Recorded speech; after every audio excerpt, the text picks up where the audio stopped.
What's up, everybody? Welcome to another episode of On the Mic with Michael Flix. You guys know this face. All the basketball people in San Diego know this face. I got my guy Aaron, FullTime Hoops on the show. How you doing today, man? What's good? I'm great. I'm blessed. Exhausted, but getting ready for a big weekend. You know how it goes. I hear you. What's been other than I'm assuming prepping for the event, prepping for Creme has got you exhausted? Yeah, man. Creme of the County coming up September 3rd, Saturday, St. Augustine High School. You guys know. Come down. It's gonna be fun. Yes, that has me exhausted. Work, the family, just life, man. It's a beautiful life, but it can suck the energy right out of you, man. I hear you, man. Yeah. How's my guy AJ doing? Man, he's doing good, man. Getting ready for year 2 of college. Went to Panama last month with the team. They had a foreign trip. They went 3-0. He played really well out there. Nice. They're expecting big things from him. He's doing really well. I'm proud of him for 3.75 GPA his first year in college. Nice. Made the honor roll, dean's list. So he's doing really well, man. That's what's up. Yeah. My guy AJ, I gotta tap in with him, man. Did he change his Instagram name?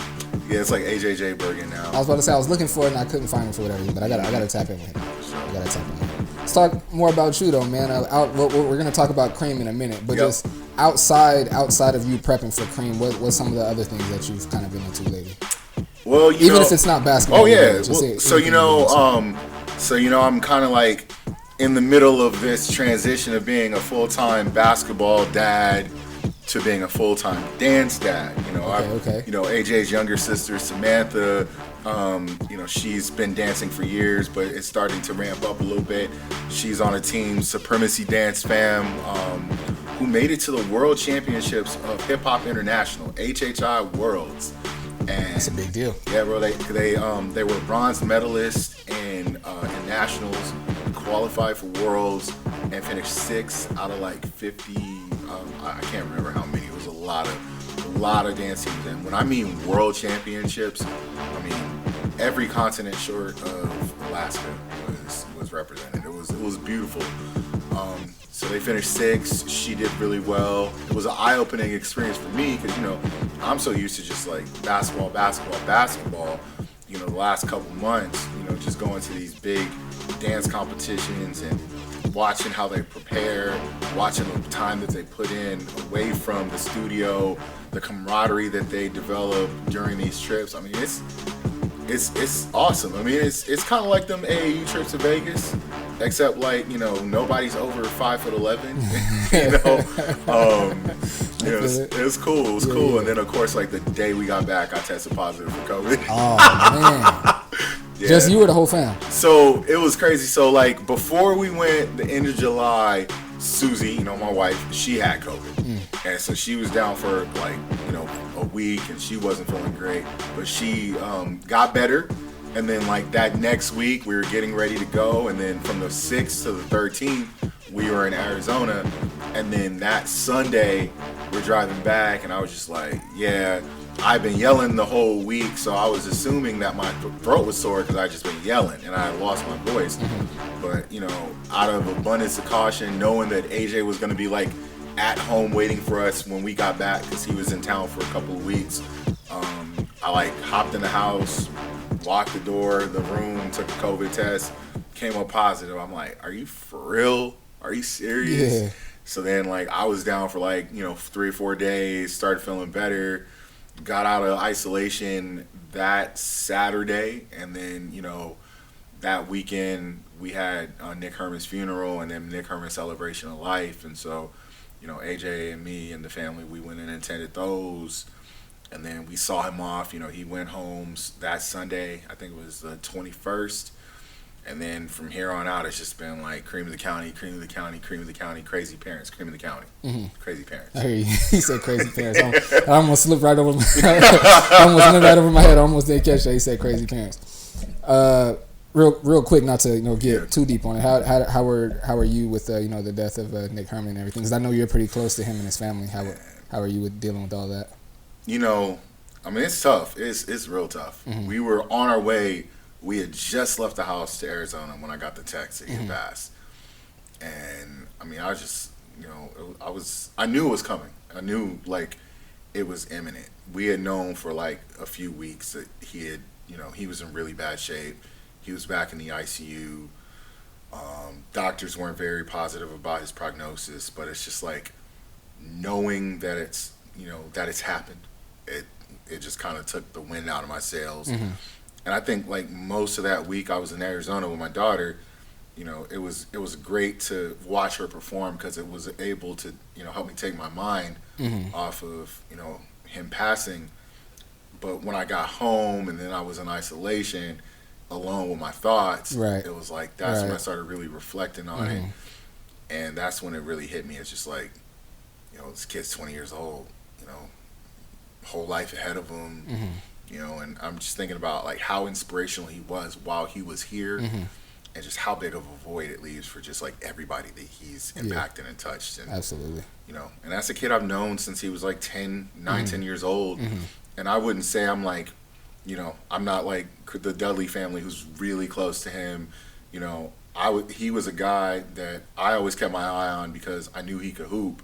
And then when he joined Game Point and was, playing a grade above AJ, it was like I got to really know him then. It was like, this is a special kid. This is even before the cancer diagnosis. Like, this kid is just like meticulous. He's driven. He's a really good basketball player. He was on the verge of a bunch of offers when he got the initial diagnosis. And then obviously getting to watch him, he worked out with Trent Suzuki where AJ worked out up in Encinitas. Trent, if y'all need somebody to get your body right, get your Johns right, head out to Trent over in Encinitas.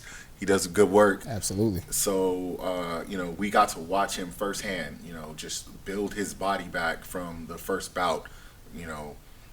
Kid with a 12-inch scar down his leg, missing like a piece of his tibia, and just like working, grinding. And we saw him get back on the court. We saw him struggle at first. We saw him build himself up. And then, of course, that winter before they played their senior year, he got a fifth-year eligibility. So then he joined AJ's Game Point team. So now they're teammates together. Mm-hmm. And so now we're all real close. And, AJ and Nick and all of them are in the group chat together. And, they become really tight. So, like, as much as it really impacted me, my thoughts were, like, on the Hayden Grays, the Keave Loves, the Trevin Martins, the AJs of the world, those kids that shared time and space with him and knew him, that was their brother. And it's like, this is just not something they should be going through at this age. You know what I mean? Yeah, for sure. It's like, I lost friends, when I was around AJ's age. Like, one of my best friends from basketball in high school, he died in a car accident going home from Vegas when we were in our 20s. And then, like, in my late 20s, one of my closest friends, he collapsed on the basketball court playing with his brothers. Wow. He died of a heart attack. And, Wow. like, I was 28 when that happened. So I was a little more emotionally prepared for something like that, even though it was so sudden and so shocking. Can't imagine being a kid dealing with this. Yeah.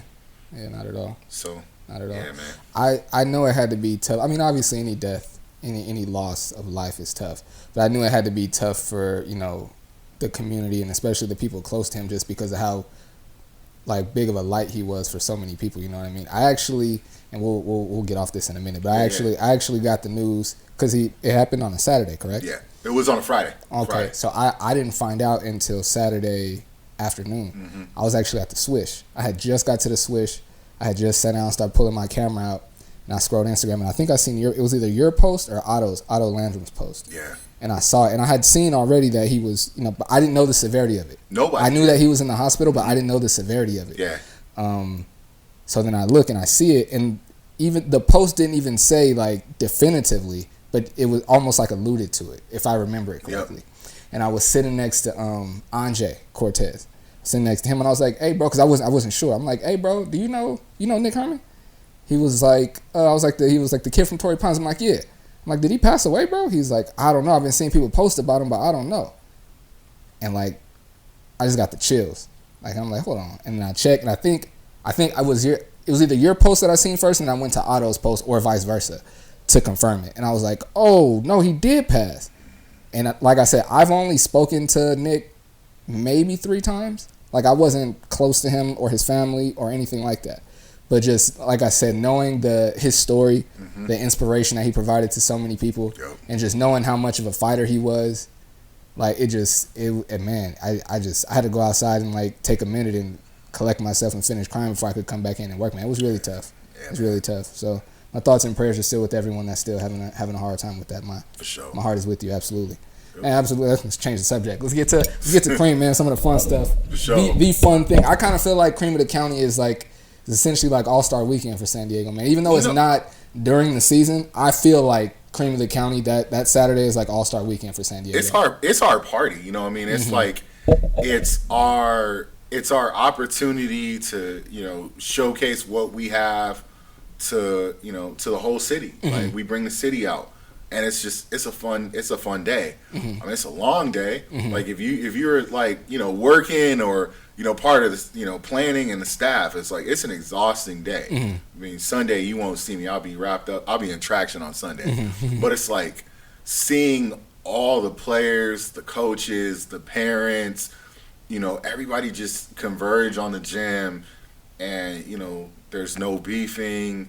Everybody just is positivity, it's love. And, you know, it's high level basketball. And, you know, that was the vision that I had when we started this in 2015, was like, you know, try to get as many of the best players as we can in San Diego an opportunity to just go out, showcase what they can do, but also have fun in the process. And, you know, we've been fortunate. I mean, we've been fortunate enough to be able to survive the pandemic, you know, because we had to shut down for a year just like everybody else. And, you know, I know people were thinking, okay, are they going to be able to, you know, get it revamped and get it going again? And then, of course, you know, there was like the other segment of San Diego who was like, all right, AJ graduated. He's probably done with Creme of the County. And it's like, really? Yeah, man. People were like, yo, AJ's gone. He's got no reason to do this no more. He's got no incentive to keep scouting or keep this event. I'm like, bro, do you know how many jerseys I got like in my living room? I mean, they're literally piled up in my living room, all 270 jerseys. You think I'm just gonna like stop doing this? Like, man, it's just too much. It's funny that my thought was the exact opposite. Yeah. I thought once AJ went to college, I thought you'd be going even harder because now you don't have AJ's games to go to. Thank you. You don't have to think about getting AJ to and from practices and stuff like that. I assumed that once AJ was at college, you'd be going harder with Creme of the County and with FullTime Hoops. Exactly. And of course, that was always a plan. It's like, okay, I don't have to go to his games, so I can go to like 1 or 2 games instead of, you know, going to see him versus this opponent. And now I get to, you know, expand Creme of the County. You know, I went out this year, went out to Imperial Valley, went to El Centro for a couple of games, went out there for the Imperial tournament. They were looking at me like, dude, did you take a wrong turn on the 8? Like, what you doing out here? Like, Calexico, they were, you know, and it's crazy because, like, I go in the gym at Calexico High for their, like, big league matchup versus Calexico and Central. And, like, I walk in the gym, and I'm notorious for, like, trying to be, like, super low-key when I come in gyms. I don't, you know, I try not to say anything. If, like, it's cold, I'll have a hoodie on my head, just, like, kind of, like, find a quiet spot. But I had kids I've never met before, like, hey, are you FullTime Hoops? I'm like, that's dope. Yeah, man. Like, how do you know? Like, yeah, my brother used to play here. He told you, man, he was like, he was always wondering, like, why don't he cover Imperial County? Why don't he send somebody to cover Imperial County? He's like, because the only somebody is, like, me, bro. Like, but I'm here now because I got time. But for real, people thought there were people in town who were like, AJ's gone. He's gone D1. Mission accomplished. You know, he's going to be like every other dad scout that has been out there that's just going to fade into the background. I'm like, man, I got so much free time. It's like, I'm just thinking, you know, what's the next move? Are we going to Imperial? Are we going to do Imperial? Are we going to go to the IE and do a Creme of the County IE?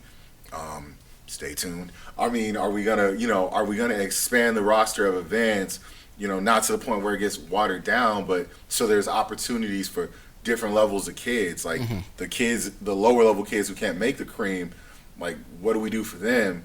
It's like, you know, that's always been my goal, and now I have all this freedom, and it's like, you know, now it's starting to take off, and it's just like funny because like there will be people like, man, we really were thinking like it was over. We thought pandemic was just, you were gonna have a convenient excuse to just end it. I'm like, bro, I got too much time invested in this. I've spent 2015. We're in 2022. That's 7 years of my life building that brand. I'm just gonna stop it just because my kid is in college. Come on, get out of here. Yeah, for real. Crazy. But, so what's the primary goal of the Cream of the County event? So I always tell kids, like, when they come to the open run and when they come to the Cream of the County, if you, one, had fun, and two, felt like you played your best and left everything on the court, then I've accomplished my mission. Now, the side benefit of that is you're doing it on a single court, and guys like Frank Burleson, who's a McDonald's All-American voter, Dino Stragonis, who runs the Pangos All-American camp, Devin Uglin, who is a co-writer with me, Prep Hoops SoCal, Jerry Freitas, who runs the Hoop Review events, and he's a prominent scout in Northern California, Ronnie Flores, who writes, who's the lead writer for Ball is Life, and is also the Cal High Sports, one of their managing editors, and then, Alex Carmen, Beach City Hoops, who does a lot of videos for Ball is Life. He does a great job. He does. I mean, in the past, you've been there, and we've had all of these people that get eyes on our kids, and, is every kid going to get, written up in a report? No. But are the kids who perform well going to get some residual benefit out of having, like, someone mention their name in a report? Yes. And I've definitely seen it before where, a week after the Creme, I'll get calls from, D2s, D1s, like, hey, I heard this kid had a really good game. Like, tell me about him. What did he do well? What does he need to work on? What level do I think that he can play? And I'm like, oh, well, yeah, here's the tape. You can go watch it on Baller TV. But here's what I saw. And, like, if that's just a side benefit beyond the ultimate goal of just having fun and having a good time, then that's great too, And so I think those are kind of the major things. Have fun, play hard, get some exposure, and, like, mission accomplished if we were able to do all that. I hear you. What are, if any, now I'm not sure because I like to be hands-on and involved with all of, like, I was going to say my friends, but not, because you are my friend, but not just my friends, but anyone in San Diego that I see is doing something dope, I want to put a hand in and help out somehow. Yeah. I'm saying that to say, like, my hands are in Cream of the County, but only as, like, an outside cameraman, so I do not know. This is an honest question. Are there any negative things that have come with Cream of the County that you're trying to, like, work to rectify, or, like, things that you need to get rid of? I mean, I know the parents get out of hand. Yeah, times, outside of that. Outside of the parents, I mean, I think the one thing would be just, like, people think that if their kid doesn't make a Creme or a select game that, I have a low opinion of their kid's ability. And, one thing I've tried to do in recent years and recent runnings of the Creme were to bring people that I know basketball and watch a lot of San Diego hoops. And I run a lot of, the decisions, Creme Select, Top Game, Creme de la Creme, I run it by them and do it very democratically so that we can. And always have. Yeah, exactly. And I don't think people realize that. Like, they think that it's just like me unilaterally making these decisions. Like, nah, like, I want to hear what other people, other stakeholders who don't have, like, they're not part of a club organization, they are independent, and they watch a lot of hoop. I want to hear what they have to say because they may have a different opinion than me. And, a lot of times they do. Like, I may think this kid is, a Creme level player, but they may say, like, hey, I've seen him like 3 or 4 times, and each time I've seen him, I haven't seen that. Like, okay, I gotta take that information, and I gotta use that in my decision making process. I mean, so I think that, continuing to let people know and just, like, make sure that people understand that, like, this is a very deliberate process. This is very well thought out. This is, incorporating some people, behind the scenes who also see their kids too. And, I think that's kind of the biggest hurdle. I think the next big one for me, honestly, is like the event is we're at like we're nearing our capacity for a day long event. Like I think that this, adding that extra freshman game back, we didn't have it last year. So when we relaunched it, we wanted to give all the seniors more of the shine because of what the pandemic had done to their recruiting. Got you. So we had 3 senior games, and they were not Creme select or anything. They were just randomly assigned 3 games and 3 sessions. And it worked. We had more seniors than we've ever had. They all had an opportunity to play. And then the MVPs of those 3 sessions got to play in the last game. So it was a good system. But at the same time, the kids who got shortchanged were the freshmen because we eliminated one of the freshman games. I see. So this year we added it back, and we added like 30 minutes to the beginning of the event and 30 minutes to the end of the event. So now we run from 8:30, and the last game starts at 6:30. So we're out of there at 7:30. Like at some point, we might have to split the Cream of the County into 2 events. One. And I'm looking at best practices. I look at what Dinos has done with the Frost Off camp. I look at what Alex did, Beach City Hoops did with the orientation this year with the freshman class. And I'm looking at all those things. I'm like, all right, like should I split it so the freshmen and sophomores have like one day, like a Friday night or Saturday, and then do I move like the main events to Sunday? How do I divide it in a way that doesn't take away or doesn't dilute the event, but also doesn't have everybody in the gym for 14 hours. So it's like, that'll be the next big lexicon for me to cross in the next year. Like, how do we make this behemoth of an event manageable? And does it mean that does it become a 2-day event? Which, I mean, some people would love it, like, a 2-day basketball festival in San Diego where the very best get a chance to shine, and then other people will be like, especially the freshmen, they like that opportunity to have it all in one day because the energy is it's crazy. Yeah. It's crazy. So I think that's going to be the next big one that we have to cross with the event itself. I got a year to figure it out. I feel you. You said something about talks about expanding the IE. Is that something in the near future or just kind of an idea right now? I mean, I honestly, this is, the IE has been something I've had my eyes on for 3 years now. And then the pandemic hit and we were kind of we had to, step away from that idea. But, I had a kid, there's a kid in the IE, Adrian, who went to Orange Vista. He coaches at Orange Vista.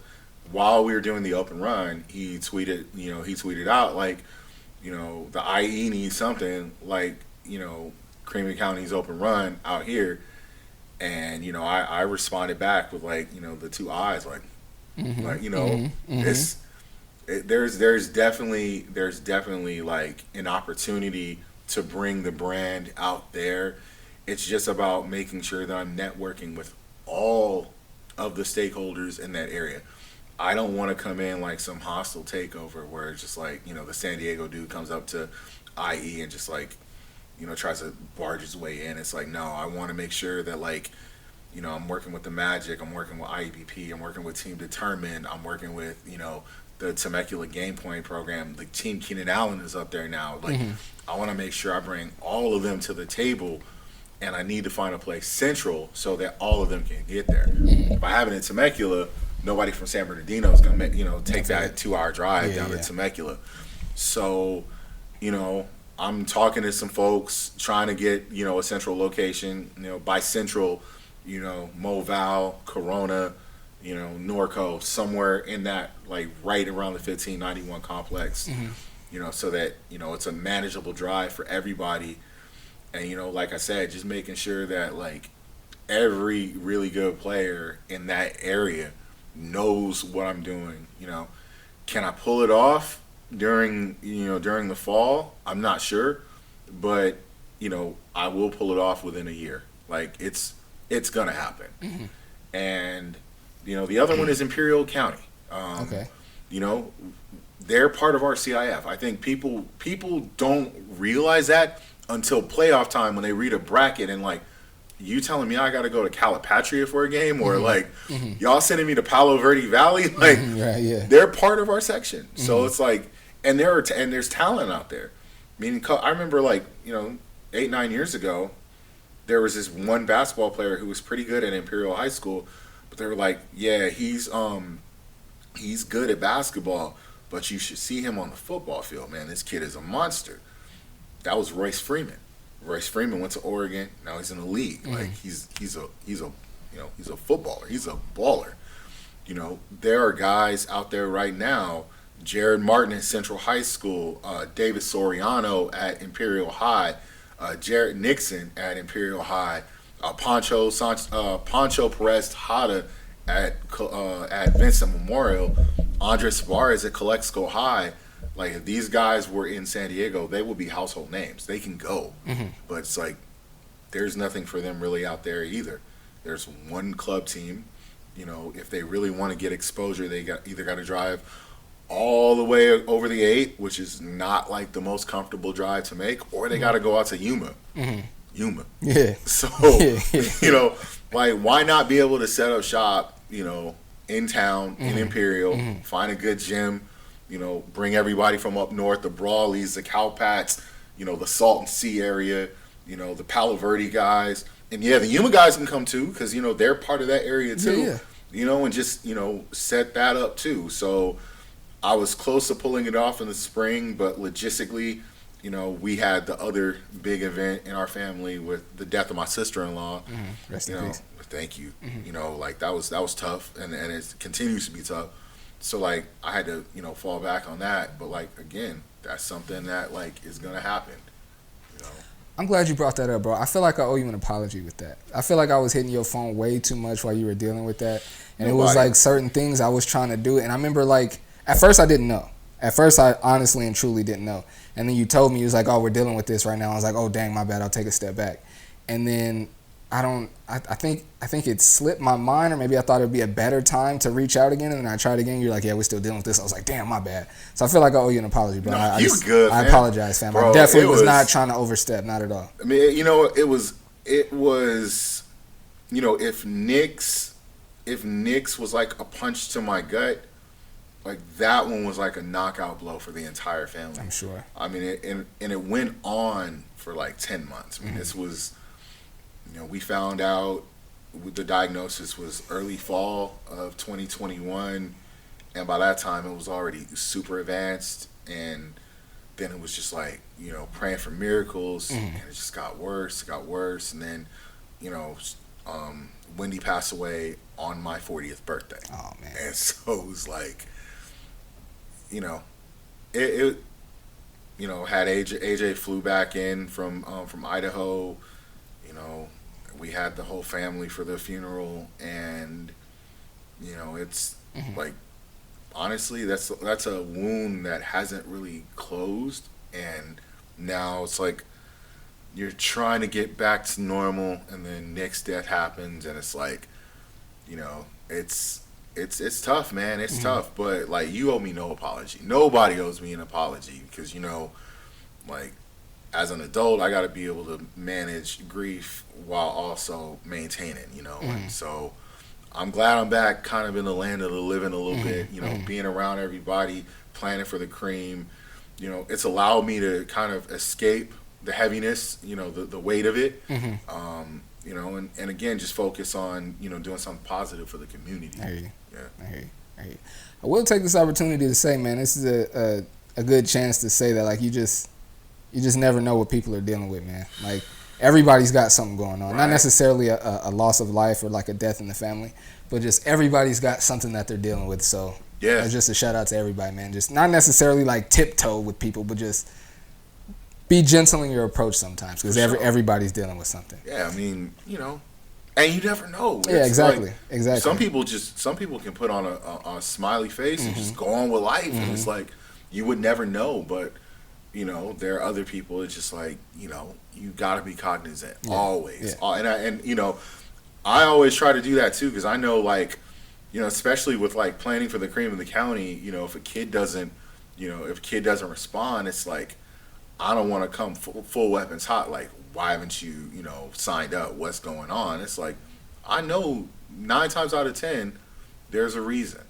and you approach it at the best way you possibly can, and just talk to them. It's like, hey man, I'm here. Whatever's going on, just I got you. Keep me in a loop.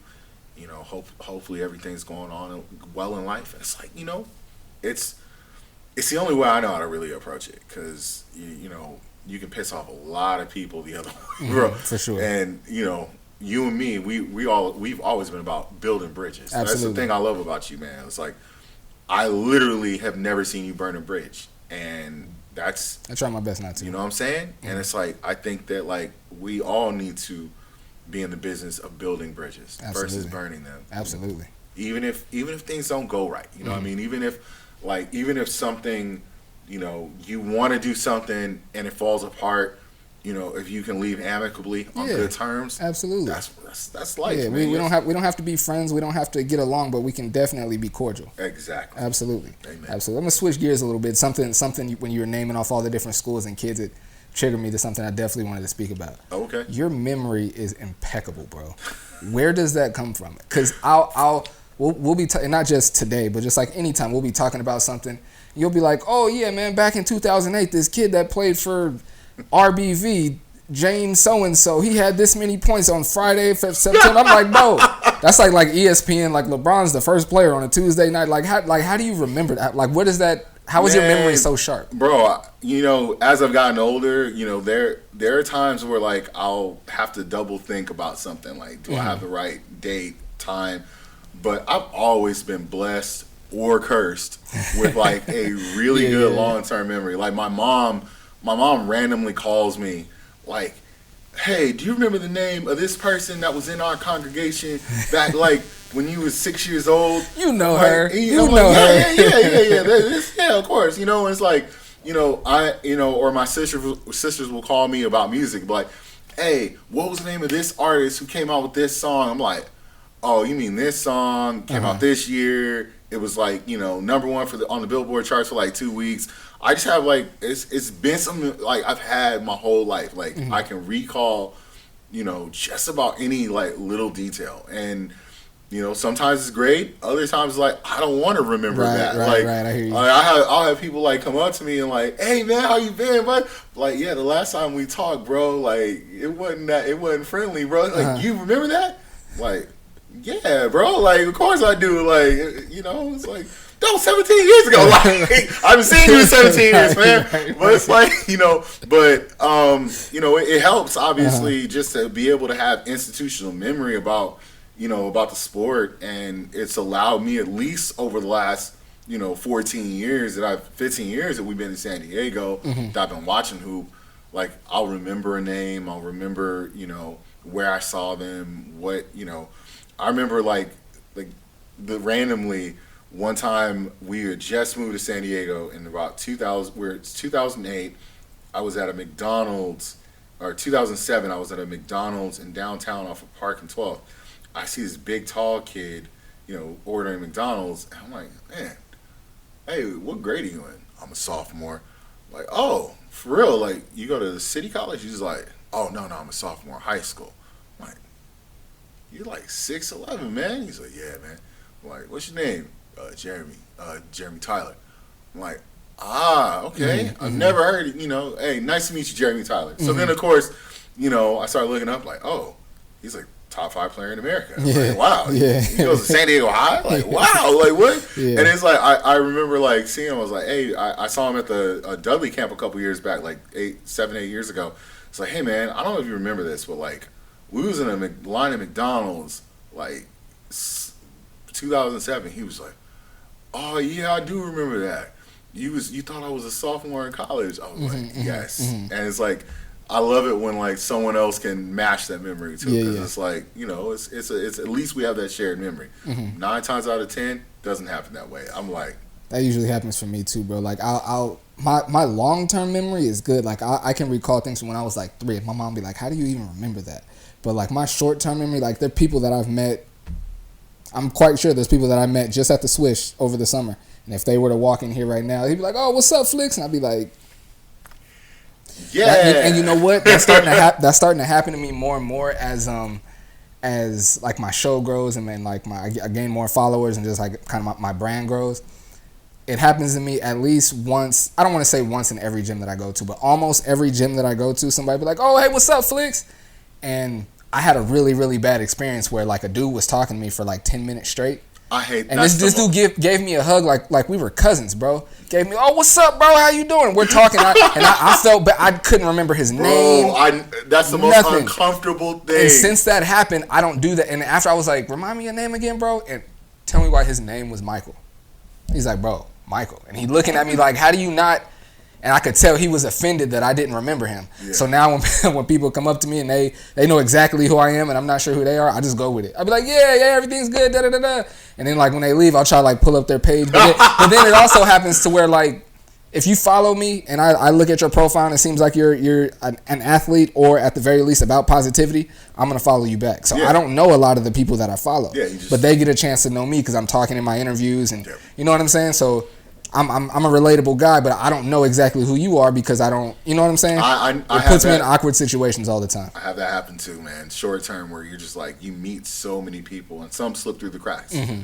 You know, we're none of us are just like we're not omniscient. We're not all seeing, and so that happens sometimes. Mm-hmm. And sometimes we have, and this isn't meant to be disrespectful. But we have a bigger impact on some people than they have on us. Mm-hmm. And that's just the natural inequity of life. I mean, somebody that made Barack Obama means the world to me. It's the first black president. And let's say I bumped shoulders with him like in 2007. I come up to him like, bro, like we touched shoulders in 2007. You think Barry O gonna remember me?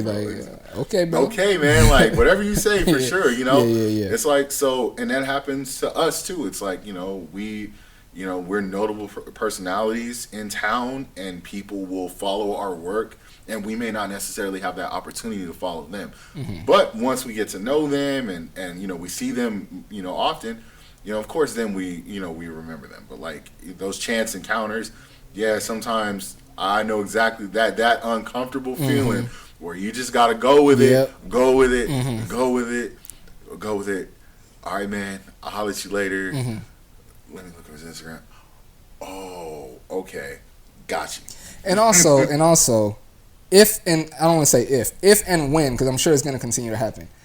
Please charge it to my head and not my heart, man. I can't tell. There's been a few people that I get busy and forget to respond to a message, or they'll come up to me and like I don't recognize them or remember them right away, and I could tell they feel away. It ain't personal, man. I'm not gonna remember everything and everybody, man. Just charge it to my head, please, and not my heart. I love everybody. Please, number love over here. Number love. Absolutely. One of the last things, if last time I felt, and that didn't really get us in trouble, but a lot of people was commenting like, "Oh, why didn't you say nothing about us? Why didn't you say nothing about my son?" Who are some of the let's do this. Who are you? You're kind of, I don't want to say preseason because I'm sure you haven't done that yet. But right now, if you had to project like your top 8 to 10 teams for this coming season, who do you say?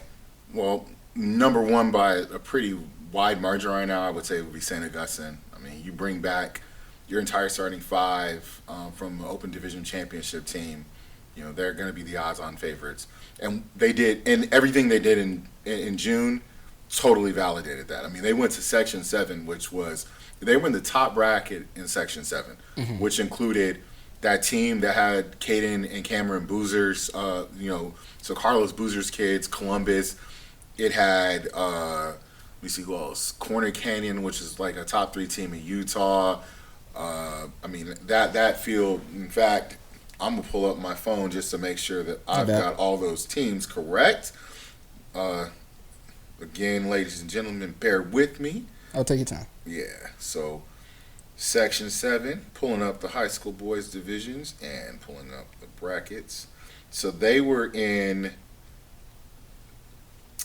I believe they were in the Fiesta Bowl bracket, which Corona Centennial won. Mm-hmm. And Corona Centennial is probably going to be a preseason top 10 team in the country. Mm-hmm. So they finished 5th in that bracket. They went 3-1. Their only loss was to Boozer's kids, and they were in that game all the way until the end of the second half. They ended up losing 70-58. But I mean, they beat a really good team out of Washington Eastside Catholic to begin it. Then they beat Mountain Point, which has True Washington, which Ty Washington's nephew, and then they beat Corner Canyon in their last game. So going 3-1 in the top bracket of Section 7, going undefeated at SDSU, going undefeated at UCSD, and they've got like two guys that are probably, at least two guys in 2023 who will go Division I, Jurian Dixon, Jaden Matingu. They got two other guys in 2024, Ian De La Rosa and Lolo Rudolph, who will also have a chance to go D1. So they're my number one. My number two, obviously, is San Ysidro. You cannot discount the fact that they have the top-rated player in the entire region and one of the 30 best basketball players in the country, in Mikey Williams. So you bring that to the table, plus a revamped roster with some familiar guys. Andre Tovar looks much improved from where he was a year ago. They brought in a 2025 kid from Lusinger, he'll be at the Creme of the County. He's going to be pretty good as well. And then of course Angelo Gill transferring from Mission Bay. So they're my number two. 3 through 8. I mean, I'm thinking between La Costa Canyon, Montgomery down south, Del Norte. Del Norte is going to surprise some people. They had a great June and July. I mean, they beat Montgomery by 20 plus, and everybody. And I think they were missing a couple players too. Wow. So Mission Hills, El Camino, Carlsbad, Mission Bay. I got a chance to see them last night actually over at the Montgomery Fall League, and they don't have that alpha in Jello, but they Marshawn has like 9 to 10 guys in his rotation that he can just interchange, and they got a lot of depth. Cathedral will be solid again. Shea Fitzgerald is a senior guard who's he's been through battles in the Western League for 3 years now. Ryan Enos was kind of one of the revelations of the April spring live periods. A kid who didn't play a ton for Cathedral last year, but has emerged as like a top prospect out west. I mean, you have those two. So I would say right now, if you're just looking at the landscape, the Western League, the Coastal North County League, and the Metro and the Mesa League, those 3 leagues, your open division champion will come from one of those 3. Wow. Nice. I like it. And in terms of players, I mean, we got 2023 is a fun group. We just had Cyprian Hyde commit to Portland last night, which was, congratulations. It's huge. Congrats, Cyp. You've been working hard for this. So you got, guys like, Cyprian Hyde going Division I. You got guys like Mikey Williams who, he's going to have a plethora of options. Whether it be the collegiate route, which, he says he wants to go to college. So, he's got those options. He's got, some of the pro leagues like Overtime and the G League and Knight are going to be, pursuing him as well. He's great. Angelo Gill, Jurian Dixon to me is the most underappreciated player on the West Coast. Like, it's wild to me how underappreciated and undervalued he is. You're CIF Player of the Year. You hung 30 on Sierra Canyon as a junior. You averaged 20 plus points per game in a very egalitarian system at Saints, where there's 5 other talented guys on that roster. We didn't even mention Darius Carter Hollinger, who's going to miss the Cream of the County this year because he's on an official visit to Arizona Christian, which is one of the top NAIAs in the country. Nice. And we're looking at Jurian's offer list right now, and it's like LMU, USD before they had the coaching change, and Mississippi State before they had their coaching change. So 2 of those offers have to be renewed, with a new staff. So right now you're telling me that a player with that type of pedigree has one like solid Division I offer? That's crazy. That's wild to me. Most underappreciated player on the West Coast. And I'm looking forward to some of the younger guys. Like Lincoln High is going to be a surprise to a lot of people this year. Kyellen King, 2024, all on board with him.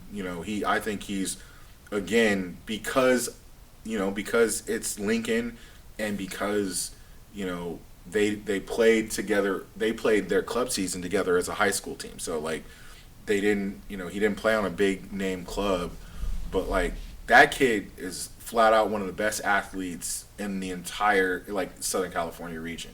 Really, really special talent, and he's surrounded by an entire returning starting five, and like their three top reserves off the bench are all coming back. So nice. I like Kyle and King. I like Darian Manson over there.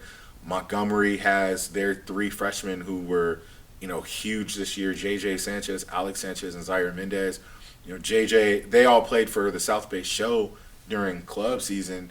And South Bay Show, I think, lost like 3 games all spring and summer. I think they were like 36-3. Wow. And 2 of their losses were against 3 SSB teams the very last weekend. Mm-hmm. Like that's tough, man. I mean, there are players up and down the roster, and a lot of them are going to be there Saturday at the Creme of the County. St. Augustine High School starts at 8:30 in the morning. Make sure you guys come through. It's $8 admissions for adults. Kids are free, and when I mean kids, we mean everybody up to 12th grade. Like, if you are a youth in San Diego, you don't need to be paying to come watch some good basketball. Other thing we got over all the other events, parking is free too. Nice. You know what I'm saying? Like, I go to these AAU events, and I'm a writer. They be like $20 for parking. I'm like, $20. I'm here to benefit the event. I gotta pay. Exactly. I will park my car 2 miles and walk that 2 miles to save that $20. I feel it. And then I watch the parents at the door, $15 admission at the door, like for kids and for the parents. Yeah, they get you. They get you. So come down, enjoy a low cost, high fun event. A lot of the best players in our region are gonna be there. Come meet some of the coaches, that are going to be watching. I know the media guys who are going to be there, they probably don't want like, a ton of people just like hovering over them because they're trying to watch the kids. But like, during some of the breaks, just say what's up, introduce yourself, and then get the heck out of the way, bro. It goes a long way. It does. You guys should know. At players, it goes a long way. I'm not saying you got to come and kiss butt and beg for anything. You don't have to ask for anything. But coming over and shaking the hand of the media people, it goes a long way, and not even just because I'm one of them. Like me and my friends in high school, when because I played basketball and football in North County, we knew who the newspaper photographer was. Yep. And when he came, we didn't ask like, "Hey, take a picture of me for the newspaper." We just like, "Hey, what's up? I'm Mike." Shake his hand, and me and some of the homies was able to get in the newspaper just because we met him and was respectful. So, it definitely goes a long way. For real, absolutely. It does. And just it's gonna be fun. It's gonna be a fun day. I look forward to it every year. It grows, it expands every year. Absolutely. And this is the brand. I mean, built it from the studs up. Yes, sir. Yeah, Yes, I'm also looking forward to tomorrow getting the T-shirts for the kids. That's the other fun thing. Like after the event's over, just in San Diego, just randomly at basketball courts, I'll see like people wearing the Creme of the County shirt from like 2017. Yeah. And it's like, for them, it's like it's a badge of honor. It's like I was there. I earned this shirt. I earned this. People always ask me, how come I don't sell the Creme of the County shirts? Like, bro, it's not for sale. Like, I don't. This is exclusively for the kids who earned the right to be there. And if you just so happen to be a coach and I got an extra shirt, fine, cool. If you're a parent who helped me out, yeah, sure. But like, I'm not gonna be selling these shirts, man. Like, you gotta be in the gym and you gotta earn it. Period. I love it. My God, I appreciate you coming back in. Yes, sir. I had to cancel on you last week. It's all good. But was it last week? Yeah, last week, but we got it done this week. I appreciate you coming in, man. Sure. My guy, FullTime Hoops. It's been another episode of On the Mic with Michael Flix, man. I appreciate y'all tapping in and rocking out with me, man. Stay tuned until next time. Yes, sir.